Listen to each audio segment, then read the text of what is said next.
小布头有妙用，3个步骤做出让孩子爱不释手的玩具窝，简单实用。1. 借助工具裁剪出2个圆，算出圆的周长，周长等于直径乘以 3.14， 裁剪出长方形一片，宽度可根据自己所需要的高度再乘以2。2.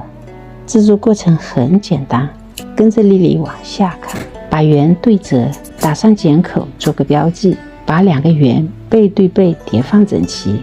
珠针固定，在离圆边约3厘米处车缝一个内圈，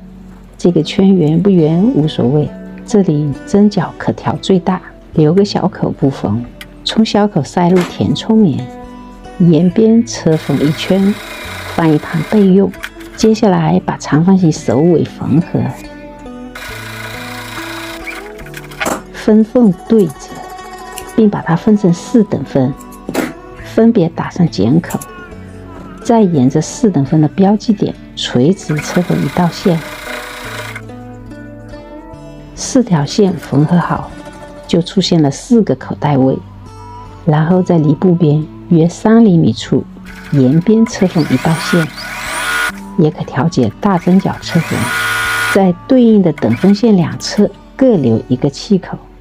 再从气口塞入填充棉，4等份的棉尽量填均匀些，填充好呈现一个圆鼓鼓的正方形，好有喜感。3. 接下来要进行组装咯，把正方形和圆形4个标记点用珠针固定，在沿边车缝 0.3厘米，修剪多余的毛边，放到另一面，把边边用手捻出，再沿着边缘车缝 0.5厘米，这里用的方法叫来去缝，这样无需包边，是不是很简单呀？最后要做的事就是拆除之前的2道固定线，圆底线拆除，揉匀填充棉使其平整，同样把方框固定线拆除，把填充棉捻开，整理整理，一个让你家宝贝孙儿喜笑颜开的窝窝就做好啦。